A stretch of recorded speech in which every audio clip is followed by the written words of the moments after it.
तीसरे पाठ में संधि के क्रम को हम आगे बढ़ाते हैं और हम अगला विषय समझने का प्रयत्न करते हैं। दूसरे पाठ में हमने सवर्ण दीर्घ संधि के बारे में जाना था।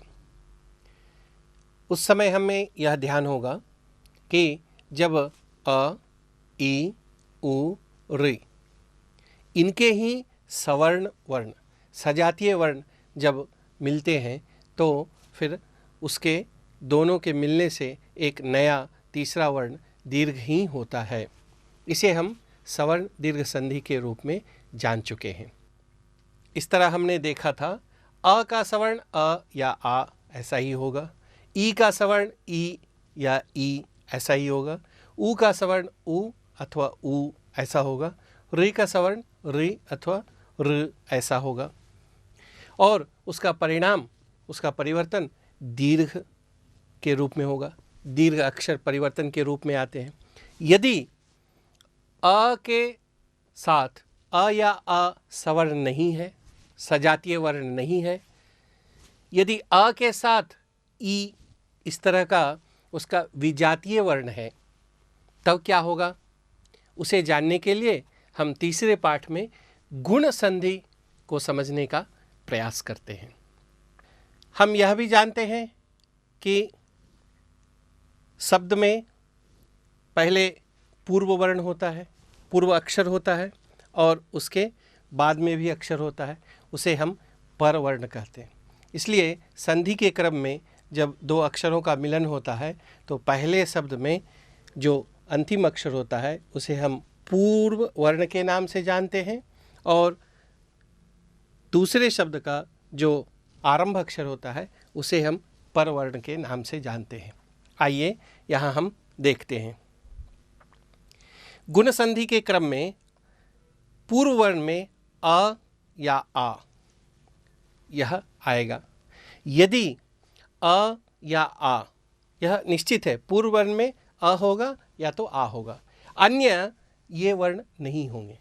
यदि पूर्व वर्ण अ या आ है और उसके साथ अलग वर्ण विजातीय वर्ण ई अथवा उ अथवा ऋ इस तरह के वर्ण आएंगे तो किस तरह के परिवर्तन होते हैं और उससे परिवर्तन जो होंगे वह गुण कहलाएगा।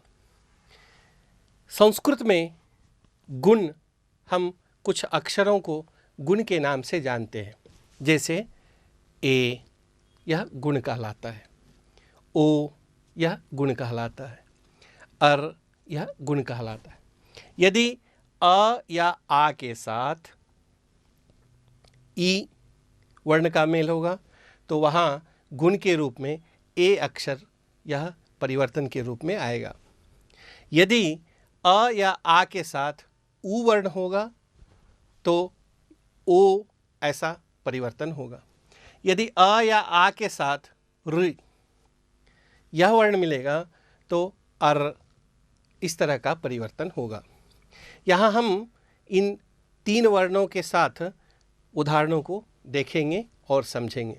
हालांकि और भी एक वर्ण होता है। यह जो अ है, इस अ के साथ र अर ऐसा होता है, अल भी होता है, लेकिन व्यवहार में उसके उदाहरण कम है, इसलिए वहाँ हम इसकी विस्तार से चर्चा नहीं करेंगे। यहाँ हम देखते हैं अ के बाद ई आता है। देखिए यहाँ न इच्छति, न में यहाँ अ है और इच्छति में यहाँ ई आया है। यहाँ अ के साथ ई का संयोग हुआ है और इस संयोग होने के कारण यहाँ ए ऐसा वर्ण आया है। इसलिए न ने इच्छति, इस ए का इस तरह की मात्रा यहाँ दिख रही है, नेच्छति। अब हम आगे देखते हैं आ और फिर ई। यहाँ इस उदाहरण में देखेंगे महा शब्द के अंत में आ यह अक्षर है और ईश्वरः, ईश्वरः में ई है। यहाँ आ के साथ ई वर्ण के मिलने से महेश्वरः ऐसा होता है। आ और ई के मिलने से ए यहाँ परिवर्तन हुआ है। यहाँ देखिए ये मात्रा यहाँ दिखाई देती है महेश्वरः। यहाँ आ के साथ यदि ऊ यह वर्ण आता है तब किस तरह का परिवर्तन होता है, यहाँ देखते हैं। सूर्य उदयः, यहाँ सूर्य में आ है और यहाँ बाद में ऊ यह अक्षर है, इसलिए यहाँ हम देखते हैं सूर्योदयः। ओकार की मात्रा है, यहाँ ओकार हुआ है, इस तरह की मात्रा यहाँ दिखाई देती है, सूर्योदयः। आ के बाद ऊ के उदाहरण के लिए हम देखते हैं गंगा उदकम। यहाँ आ है और यहाँ ऊ है, इसलिए यहाँ आ और ऊ के मिलने से ओ ऐसा हुआ है, गंगोदकम। यहाँ भी ओ की मात्रा यहाँ दिखाई देती है। अ के साथ रि वर्ण के संयोग का उदाहरण यहाँ है ग्राम ऋषभः। यहाँ ग्राम में अ है और ऋषभ में ऋ है, इसलिए यहाँ अर होगा, इसका गुण अ और अर। यहाँ देखें ग्राम, ग्राम में यहाँ ऐसा समझिए म यह व्यंजन वर्ण है और इसके अंत में आ है और यहाँ र अर ऐसा गुण आदेश हुआ है, यह परिवर्तन हुआ है। यह जो र है यही यहाँ रेफ के रूप में है, ये म अ का यहाँ मिलना हुआ है और यह रेफ, यह र रेफ के रूप में यहाँ है, ऐसा दिख रहा है। ग्रामर्षभः, और आ के साथ फिर रि वर्ण के संयोग के लिए महाऋषिः।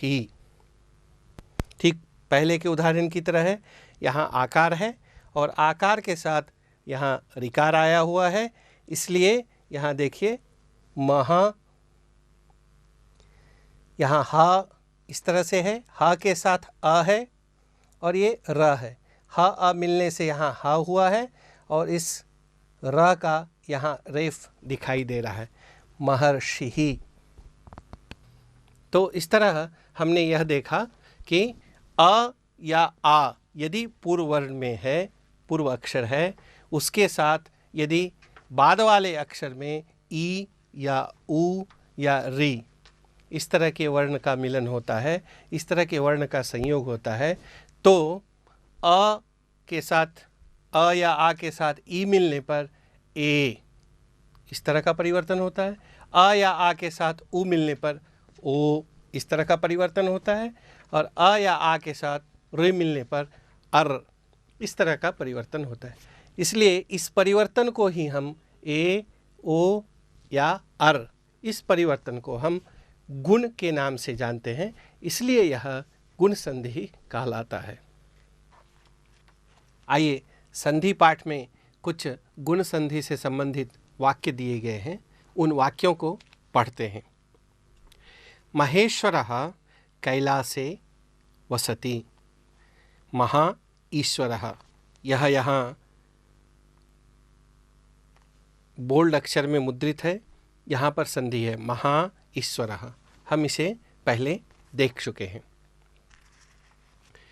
सः आलस्यं नेच्छति, न इच्छति नेच्छति। सूर्योदयः रमणीयः भवति, सूर्य उदयः, सूर्योदयः रमणीयः भवति। भक्तः गंगोदकं पिबति, भक्त गंगा जल पीता है। उदक शब्द का यहाँ अर्थ है जल। सः महर्षिः अस्ति, महाऋषिः महर्षिः अस्ति। ग्रामर्षभः स्वेच्छया संचरति, ग्रामर्षभः स्वेच्छया संचरति। इस पाठ में और भी उदाहरण दिए हुए हैं, उन उदाहरणों को हम देखते हैं और पहले शब्द के अंत में कौन से अक्षर आए हैं और दूसरे शब्द के आरंभ में कौन से अक्षर आए हैं और उनके योग से यहाँ कौन सा परिवर्तन होता है, इसको जानते हैं। राजेश्वरी, राज ईश्वरी, यहाँ अ और ई के कारण ए ऐसा परिवर्तन हुआ है। महोन्नति, महा उन्नति। यहाँ आ और ऊ के मिलने से ओ यह परिवर्तन हुआ है। गणेशः गण ईशः। लंबोदरः लंब उदरः। राजेति राजा इति। देवर्षिः देव ऋषिः। सर्वस्योपरि सर्वस्य उपरि। चेति च इति। मातेव माता इव। क्षीरोदधिः क्षीर उदधिः। अब इस पुस्तक में दिए हुए अभ्यास की सहायता से हम गुण संधि को और भी जानने का प्रयत्न करते हैं। पहला अभ्यास है, निम्नलिखित शब्दों का विभाग कीजिए, विग्रह कीजिए। यहाँ इस अभ्यास में मिले हुए शब्द हैं, उसे हमें अलग अलग करना है। जैसे पहला शब्द है परोपकारः। इसमें हम दो शब्दों को अलग करेंगे, पर उपकारः, परोपकारः। उसी तरह दूसरा शब्द है शीतोष्णम, शीत उष्णम, शीतोष्णम। उत्तमोत्तमम, उत्तम उत्तमम, उत्तमोत्तमम। अर्धोरुकम, यहाँ हम शब्द को विभाग करेंगे। कैसे करेंगे? अर्ध यह एक शब्द है, दूसरा शब्द है उरुकम, अर्धोरुकम। वसंतर्तुः, वसंत ऋतुः, वसंतर्तुः। राज ऋषिः, राजर्षिः। इस प्रकार हमें यह ध्यान में आ रहा होगा कि मिले हुए शब्द को जब हम अलग अलग करके देखते हैं इन संधि के माध्यम से, तो हमें यह ध्यान में आता होगा, हमें उस शब्द का अर्थ भी स्पष्ट होता है। नागेन्द्रः, नाग इंद्रः, नागेन्द्रः। अरुणोदयः, अरुण उदयः। पादोनं, पाद ऊनम, पादोनं। महोत्सवः, महा उत्सवः, महोत्सवः। इसी तरह इसमें जो दूसरा अभ्यास है ठीक इसके विपरीत है। अलग अलग शब्द दिए हुए हैं, हमें उसे मिला के बोलना है। हम बोलने का प्रयास करते हैं।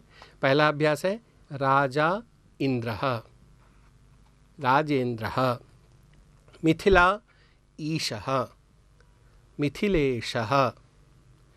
पिता इति, पितेति। यथा इष्टम, यथेष्टम। परम उन्नतम, परमोन्नतम। न उक्तम, नोक्तम। पुरुष उत्तमः, पुरुषोत्तमः। महा ऋणम, महाऋणम, महार्णम। प्राचीन उक्तिः, प्राचीनोक्तिः। श्रुत ऋषिः, श्रुतर्षिः। अब हम और भी एक काम कर सकते हैं। हमारे पाठ में अभी तक जितने भी हमने श्लोक पढ़े हैं या सुभाषित पढ़े हैं या वाक्य पढ़े हैं, वाक्य में ऐसे शब्द जो गुण संधि से युक्त हैं, इसे हम एक बार फिर से उन वाक्यों को, सुभाषितों को और श्लोकों को पढ़कर उनमें से गुण संधि युक्त शब्दों को खोजने का प्रयास करेंगे और उसे फिर से हम पढ़ेंगे। उदाहरण के लिए प्रथम पाठ के अन्वय क्रम के संदर्भ में 2 श्लोक हैं। उन श्लोकों में गुण संधि का भी उदाहरण है और दीर्घ संधि का भी उदाहरण है। आइए देखते हैं। कूजंतम राम रामेति मधुरम मधुराक्षरम। अब यहाँ देखिए, रामेति यह शब्द जो आया है, राम इति, यहाँ पर अ है और ई है। इन दोनों अक्षरों के मिलने से रामे यह गुण हुआ है, रामेति। और मधुराक्षरम, यहाँ दीर्घ संधि भी है। देखिए, मधुर अक्षरम, यहाँ मधुर में अ है और अक्षरम में भी अ है। इन दोनों वर्णों के मिलने से यहाँ दीर्घ संधि हुआ है, मधुराक्षरम। हम आपसे आशा करते हैं इस तरह श्लोकों को पढ़ते हुए अन्य उदाहरणों को भी हम ढूंढेंगे, खोजेंगे और उसे अच्छी तरह से समझेंगे।